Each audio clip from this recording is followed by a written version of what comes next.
الحمد لله رب العالمين والصلاة والسلام على سيد المرسلين وعلى آله وأصحابه وأهل بيته وأولياء أمته أجمعين. قال الله تبارك وتعالى في القرآن المجيد والفرقان الحميد: وما أرسلناك إلا رحمة للعالمين. آمنت بالله ورسوله وصدق اللہ المولانا العظیم. بزرگوں، دوستوں اور عزیزوں،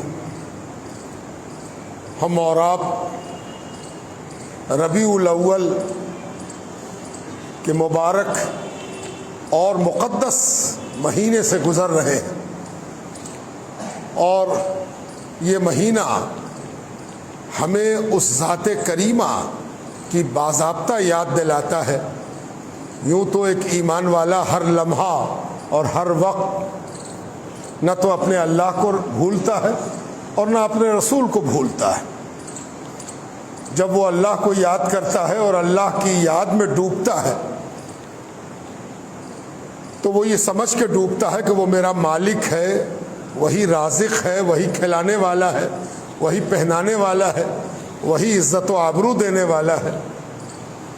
متوجہ رہتا ہے، اس کے دل و دماغ میں یہ خیال رہتا ہے کہ یہی ہیں جنہوں نے ہمیں اللہ کی معرفت کرائی، پہچان کرائی، شناخت کرائی، جینے کا سلیقہ سکھایا، اٹھنے بیٹھنے کے آداب سکھائے، اور ہمیں وہ بات سکھا دی ہر وقت مومن کے پیش نظر ہے: کلمہ، درود. ربیع الاول شریف میں اس یاد کو ایک خصوصیت حاصل ہوتی ہے، بالکل اسی طرح جیسے عبادت کرنے والا مکہ مکرمہ میں پہنچ جائے اور اللہ کی یاد میں ڈوب جائے تو مکہ پہنچ کر اللہ کو یاد کرنے سے یہ مراد نہیں ہوتی کہ اس نے مکہ پہنچنے سے پہلے اللہ کو بھلا دیا ہوگا. نہیں، وہ تو اللہ کو یاد کر رہا تھا، چاہے یہاں ہو چاہے وہاں ہو. لیکن مکہ پہنچنے کے بعد یاد کا مزہ بڑھ جاتا، لذت بڑھ جاتی، ذائقہ بڑھ جاتا ہے. یاد تو وہ یہاں بھی کر رہا تھا اور یہاں بھی لذت پا رہا تھا، لیکن اس پاکیزہ نگری میں جسے ہم مکہ کہتے ہیں، مکۃ المکرمہ کہتے ہیں، وہاں جا کر اللہ کو یاد کرنے میں لذت بڑھ جاتی ہے. اسی طرح ہمیشہ رسول کو یاد کرنے والا ربیع الاول میں اپنے رسول کی یادداشت میں، ان کے ذکر میں ایک لذت محسوس کرتا ہے، ایک خاص قسم کی تازگی محسوس کرتا ہے. اسی لیے یہ مہینہ بطور خاص نبی کی یاد کا ہے. کون نبی؟ ایسا نبی جو سارے جہان کے لیے رحمت بن کر آیا، ایسا نبی جس کو اللہ تعالیٰ نے نمونہ قرار دیا. یہ ایک بڑے غضب کی بات ہے، بہت اہمیت کی بات ہے. عام طور پر جو آدمی بڑا ہوتا ہے دنیا میں، کئی بہت بڑے آدمی ہیں، جہاں کسی کو بڑا کسی نے کہا دنیا میں، دنیا کے دستور کے مطابق، چاہے اس کی وجہ اس کی دولت بنی ہو، چاہے اس کا رتبہ بنا ہو، چاہے اس کی رنگت بنی ہو، چاہے اس کا خاندان بنا ہو، تو بڑا کہنے سے مراد یہ ہوتی ہے کہ تم اس جیسے نہیں ہو، وہ تمہارے جیسا نہیں ہے، وہ الگ ہے، تم الگ ہو. کہ بہت بڑے آدمی ہیں کہ بھائی ہم بہت چھوٹے آدمی ہیں. ہم نے دیکھا اگر رنگت کی بنیاد پر کہا کیا ناک ان کی، کیا ان کا گیسو، کیا ان کی خوبی.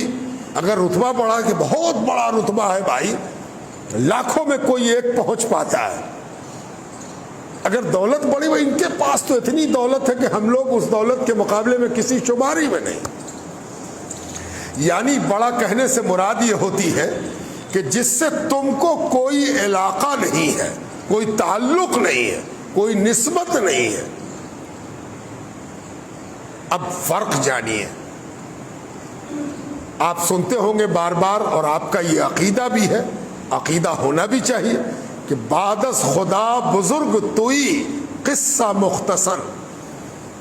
اللہ کے بعد اگر کسی کی بزرگی اور بڑائی کو تمہیں جاننا ہے، سمجھنا ہے، پہچاننا ہے، تو دیکھو یہ آسان بات نہیں ہے کہ کسی کی بڑائی کو سمجھا جا سکے اور جانا جا سکے۔ اختصار کے ساتھ، ان شارٹ، ان بریف، یہ جان لو کہ اللہ کے بعد حضور صلی اللہ علیہ وسلم سے بڑا کوئی نہیں ہے۔ سب سے بڑے اللہ رب العزت کے بعد محمد رسول اللہ صلی اللہ علیہ وسلم ہیں، یعنی اتنے بڑے ہیں۔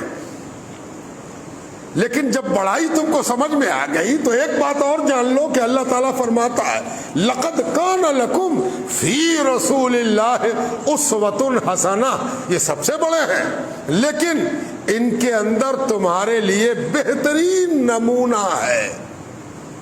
ان کو صرف اس لیے نہ دیکھو کہ حیرت سے دیکھتے رہ جاؤ کہ ایسے ہیں، اتنے بڑے ہیں، اتنا بڑا رتبہ ہے، نہیں، ان کو دیکھو تو ان کی بڑائی کے ساتھ ساتھ اپنے لیے اپنانے لائق چیز بھی چنو، اس لیے کہ اس میں وہ چیزیں ہم نے رکھ دی ہیں جو تمہارے اپنانے کے لیے ہیں، قبول کرنے کے لیے، برتنے کے لیے۔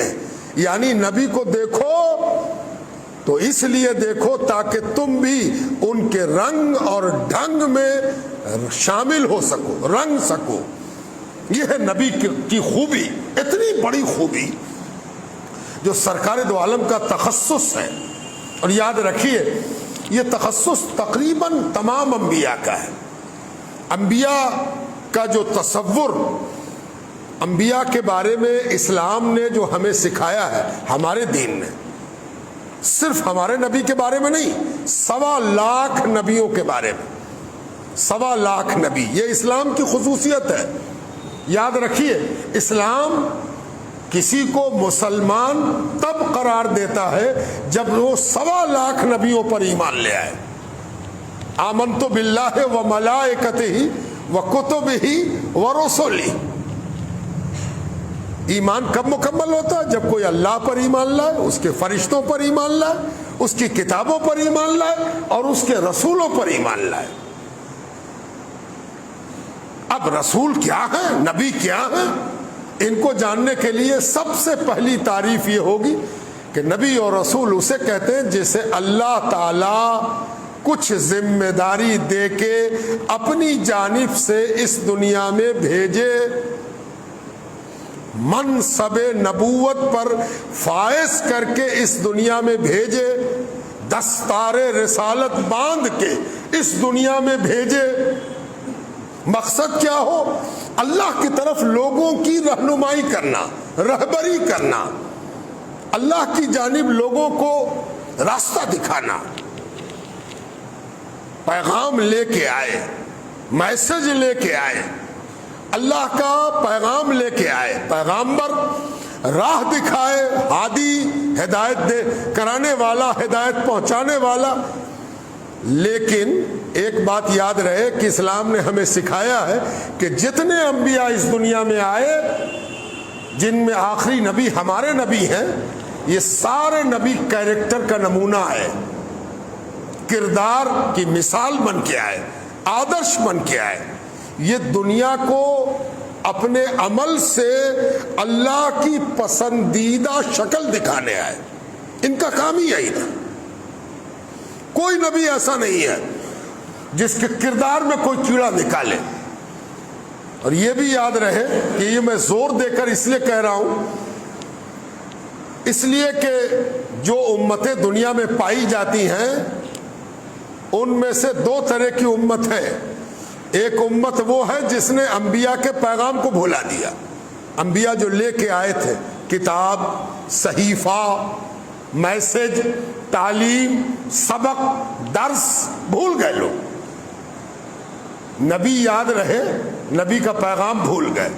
دوسرے وہ ہیں جنہوں نے نبی کو یاد رکھا اور پیغام کو بھول گئے، اور دوسرے وہ ہیں جنہوں نے پیغام سامنے رکھا، اس کی بڑی عزت کی، نبی کو بھول گئے۔ ایک نے پیغام کو بھلا دیا، دوسرے نے نبی کو بھلا دیا، اور ان دونوں میں کوئی کامیاب نہیں ہو سکتا۔ آپ جانتے ہیں کہ پیغام سے اگر کام چل جاتا تب تو نبی کی ضرورت ہی نہیں تھی. آسمان پر ایک جھماکا ہوتا, سب آدمی اوپر دیکھتا, جو گھر میں ہوتا وہ بھی دوڑ کے باہر نکل آتا, اور ہر آدمی آسمان کی طرف دیکھتا, اور آسمان میں ایک روشنی ہوتی, اور روشنی میں ایک کتاب اتر کے نیچے آتی, یہ آسمان پر لکھا جاتا, یہ کام کرنا ہے, یہ کام نہیں کرنا ہے. یہ اللہ کے لیے کوئی مشکل نہیں ہے, نہ تھا نہ ہے. لیکن اللہ تعالیٰ نے یہ طریقہ اختیار نہیں کیا جو اس کے لیے ممکن تھا, عین ممکن تھا کہ سارا حکم لکھا جاتا اور ہر آدمی دیکھ لیتا. لیکن اللہ تعالیٰ نے یہ اختیار نہیں کیا. اللہ تعالیٰ نے طریقہ کیا نکالا کہ اپنا نبی بھیجا, پیغمبر بھیجا, ہمیں میں سے بھیجا, ہمارے درمیان سے بھیجا, ہر قوم میں بھیجا, ہر علاقے میں بھیجا, ہر زمانے میں بھیجا. ہر قوم, ہر علاقہ اور ہر زبان. کسی کو یہ شکایت نہیں ہو سکتی کہ میرے یہاں تو کوئی سمجھانے والا نہیں آیا, مجھے تو بتانے والا نہیں آیا, مجھے تو ڈرانے والا نہیں آیا. اور جتنے نبی آئے ان کی صفت بھی 3 تھی. پہلی صفت کیا تھی کہ وہ آ کے گواہی دیتے تھے. گواہ, جب کسی چیز کو آدمی خود نہیں دیکھتا ہے تو گواہ ڈھونڈتا ہے. گواہی کی ضرورت عام طور پر کورٹ میں پڑتی ہے, ورنہ روز ہم لوگ ایک دوسرے کی گواہی دیتے رہتے ہیں. تو کورٹ میں گواہی کی ضرورت کیوں پڑتی ہے؟ اس لیے کہ جو حاکم بیٹھے ہیں فیصلہ کرنے, انہوں نے قتل ہوتے ہوئے نہیں دیکھا ہے, انہوں نے زمین خریدتے ہوئے نہیں دیکھا ہے, انہوں نے لڑائی ہوتے ہوئے نہیں دیکھا ہے. تو جو انسیڈنٹ واقعہ ہوا ہے اس پر گواہ چاہیے کہ آنکھوں دیکھا ہوا آدمی آ کے کہے کہ میرے سامنے مرڈر ہوا تھا, میرے سامنے جھگڑا ہوا تھا, میرے سامنے زمین خریدی گئی تھی, دستخط میرے سامنے ہوا تھا. ایسے گواہ کی ضرورت تب پڑتی ہے جسے یہ بتانا مقصود ہو, جس نے دیکھا نہ ہو اس کو بتانا ہو. ہم لوگوں نے جنت نہیں دیکھی, ہم لوگوں نے جہنم نہیں دیکھی, ہم فرشتے نہیں دیکھ پاتے. نہیں دیکھ پاتے کی وجہ یہ ہے کہ ہمارے اندر دیکھنے کی ایبیلٹی نہیں ہے, صلاحیت نہیں ہے, ہم دیکھ نہیں پاتے.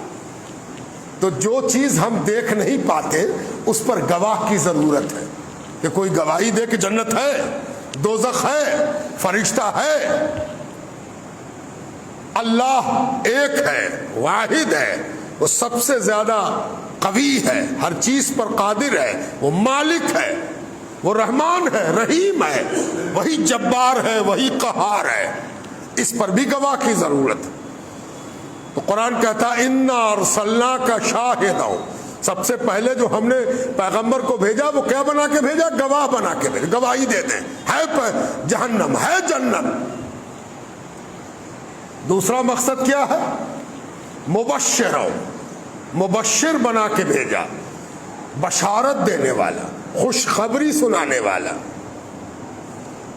تمہاری نیکی کے بدلے میں اللہ نے تمہاری بھلائیوں کا کیا اجر رکھا ہے. پھوکٹ میں نہیں کر رہے ہو بھلائی, بھلائی بیگاری نہیں ہے. جمعے کے روز چلے آ رہے ہو, 5 وقت چلے آ رہے ہو, اللہ سے ڈر رہے ہو.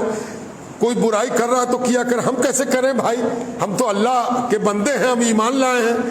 نہ ہم ہی نہیں کھا سکتے ہیں, ہمارے ہاں منع ہے بھائی, ہم جس دین پر چل رہے یہ حرام ہے.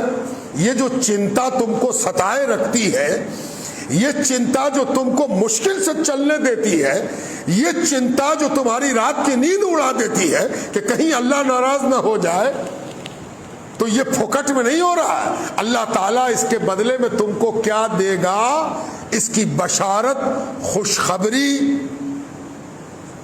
دینے والا نبی ہوتا ہے. تو نبی کا دوسرا کام بشارت دینا ہے, خبر سنانا ہے کہ اللہ تعالیٰ تم پر کتنا مہربان ہے, کیسی مرحمت کرنے والا ہے. اور تیسرا کام نبی کا یہ ہوتا کہ وہ نذیر بن کے آتا. نذیر, نذیر کے معنی ہوتے آگاہ کرنے والا, جو آگاہی کر دے. آگاہی کس چیز کی جاتی ہے؟ جو ابھی ہوا نہیں ہوگا, ہے نا, اس کو کہتے ہیں آگاہی. آگاہ کرنا, پہلے سے سچیت کرنا. اسی کا دوسرا معنی ہوتا ہے ڈرانا. لیکن میں ڈرانا ترجمہ خاص طور پر نہیں کر رہا ہوں کہ ڈرانے سے کوئی دوسرا معنی اردو میں نہ نکال لی. ڈرانے کے لیے تو کبھی کبھی ماں بھی اپنے بچے کو ڈرا دیتی ہے, سو جاؤ آ رہا ہے. کون آ رہا ہے؟ کوئی نہیں آ رہا. یہ ڈرانا نہیں ہے. اور سچیت کرنا, آگاہ کرنا, یہ نبی کی خاص صفت ہوتی ہے. وہ کس چیز سے آگاہ کرتا ہے کہ دیکھو موت آئے گی, موت کے بعد فرشتہ بھی آئے گا, وہ تم سے سوال بھی کرے گا, تم سے جواب بھی مانگے گا, اور اس کے آگے پھر تم کو اللہ کے آگے جواب دہی بھی کرنی ہے. قیامت ہے, سب کچھ زندگی نہیں ہے, اللہ سب دیکھ رہا ہے, وہ ایک ایک چیز کا سوال تم سے کرے گا. یہ آگاہی ہے, آگاہ کرنا. قیامت آئے گی, قیامت آنی ہے. اللہ تعالی جس جس چیز سے ہمارا واسطہ کرائے گا ان سب کے بارے میں نبی سچیت کرتا ہے, آگاہ کرتا ہے. اس کے بارے میں ہمارے اندر, دل کے اندر ڈر پیدا کراتا ہے. اللہ سے ڈر سکیں ہم. یہ ڈر پیدا کرانا, آگاہ کرنا, یہ نبی کی خاص صفت ہے. تو یہ تینوں صفت جملہ انبیاء کے اندر پائی جاتی ہے. اب یاد رکھیے کہ نبی ہمیشہ کیریکٹر والے ہوں گے. اب حضور صلی اللہ علیہ وآلہ وسلم کی خاصیت کیا ہے, اس کو اللہ والے نے ایک مصرے میں تمام کر دیا اور کہا کہ آنچ خوباں ہما دارند تو تنہا داری. یہ جتنے نبی ہیں ان سب کے اندر خوبیاں ہی خوبیاں ہیں, بھلائیاں ہی بھلائیاں ہیں, نیکیاں ہی نیکیاں ہیں. ہاں لیکن ہر نبی کی کچھ خاص پہچان بھی ہے. ان میں سے کوئی خاص خوبی نبی کی دمک جاتی ہے, چمک جاتی ہے, اور وہ نبی اسی خوبی کی حیثیت سے پہچانے جاتے ہیں. مثال کے طور پر حسن یوسف. یوسف علیہ السلام اللہ کے نبی تھے, یعقوب علیہ السلام کے بیٹے تھے, اسحاق علیہ السلام کے پوتے تھے, ابراہیم علیہ السلام کے پر پوتے تھے, نبی زادے تھے. خوبی ان کے اندر کردار کی تھی, بہترین کردار تھا, نمایاں تھے کردار کی وجہ سے. نبی سب سے پہلے پہچانا جاتا ہے اپنے کیریکٹر سے, کردار سے, کنڈکٹ سے, شب و روز سے, بول چال سے, چلنے پھرنے سے, معاملات سے نبی پہچانا جاتا ہے. اب اس پہچان میں ایک پہچان اس کی نمایاں ہوتی ہے. وہ نمایاں پہچان کیا تھی؟ حسن یوسف. کہ یوسف علیہ السلام کا جو چہرہ انور تھا, جسم اطہر تھا, وہ اتنا حسین تھا, اس قدر خوبصورت تھا, ایسا جمیل تھا, اتی سندر تھا, من موہن تھا.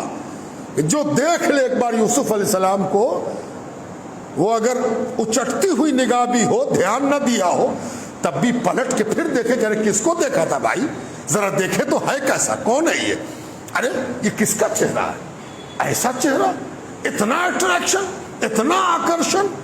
یہ یوسف علیہ السلام کی خوبی تھی.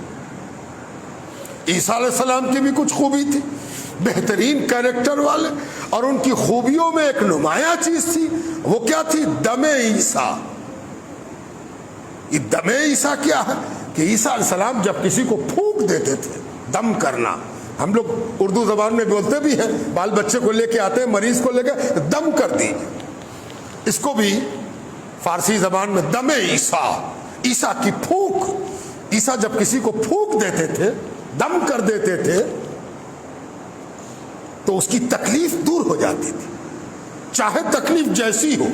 اندھا ہے تو دیکھنے لگے, کوڑی ہے تو اچھا ہو جائے, ہے نا. یہ یوسف علیہ السلام, یہ عیسیٰ علیہ السلام کی سب سے نمایاں خوبی تھی. حسن یوسف دم عیسیٰ ید بیضا داری. اور یہ خوبی موسیٰ علیہ السلام کی بھی جانو کہ موسیٰ علیہ السلام کی جو یہ تلہتی تھی, یہ تلہتی جب کبھی کھل جاتی تھی جانے انجانے. میں آپ سے بات کر رہا ہوں تو پتہ نہیں کتنے بار میرا ہاتھ کھلا ہوگا. کبھی ہم نے جان بوجھ کے کھولا ہوگا, آپ کو کچھ دکھانا ہوگا. کبھی انجانے میں میرا ہاتھ ادھر ادھر ہو رہا تو آپ دیکھ رہے ہیں اس تلہتی کو. آپ کے پاس بھی تلہتی ہے, میرے پاس بھی تلہتی ہے. موسیٰ علیہ السلام کی تلہٹی اگر کبھی کھل جاتی نظر آتی، صبح سے شام تک کتنے بار نظر آتی، تو اس میں ایک انڈے کے برابر ایک سفید سی روشنی تھی اس میں، کہ اگر ایسے کھل جاتی تو وہ روشنی منعکس ہو کے دیکھنے والے کی آنکھ پر پڑتی تھی، جیسے کہ کوئی سورج کا گولا جو انڈا کار ہو وہ چمک رہا ہو، دمک رہا ہو، ہے نا۔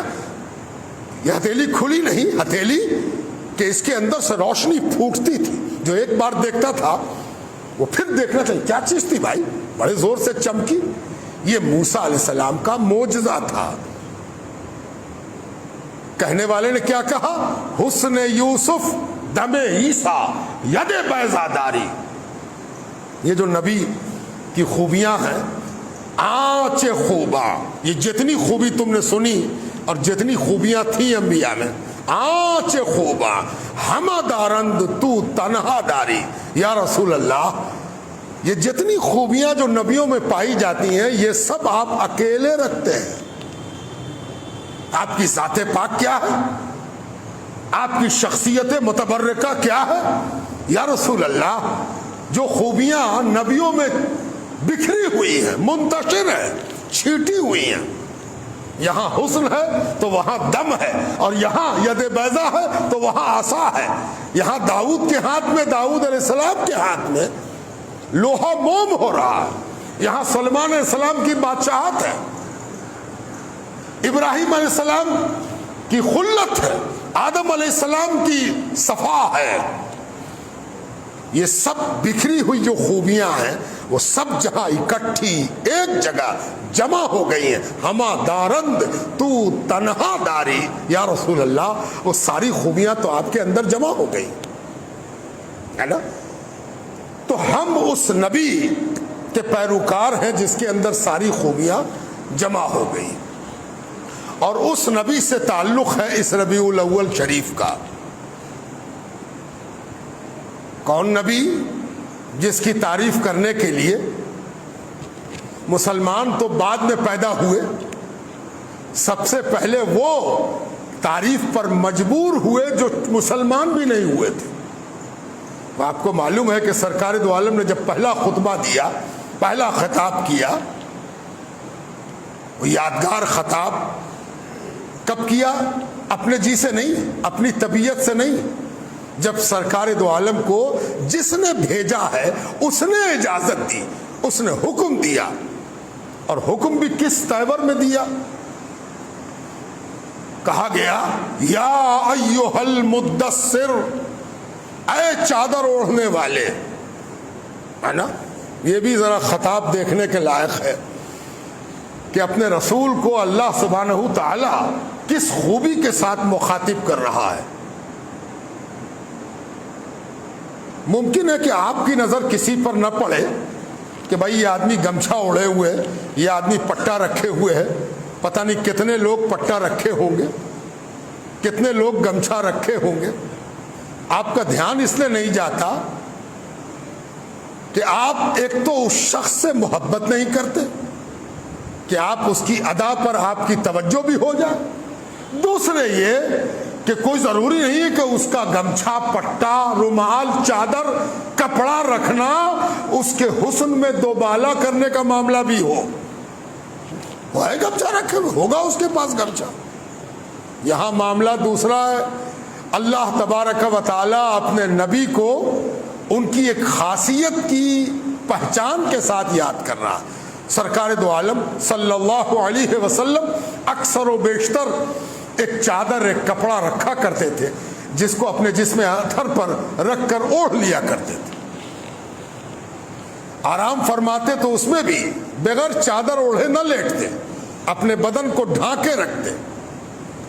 اور ایک تفسیر یہ ہوگی کہ جس وقت اللہ تعالیٰ آپ کو خطاب فرما رہا ہے، جس وقت آپ سے گفتگو کر رہا ہے، جس وقت یہ آیت کریمہ نازل ہو رہی ہے، اس وقت سرکار دو عالم صلی اللہ علیہ وسلم اپنے اوپر چادر ڈالے ہوئے، خود کو چھپائے ہوئے، چادر کے اندر چھپے ہوئے، چادر سے خود کو ڈھانکے ہوئے اس طرح لیٹے ہوئے ہیں کہ آپ پوشیدہ ہیں۔ اس میں ایک خوبی بھی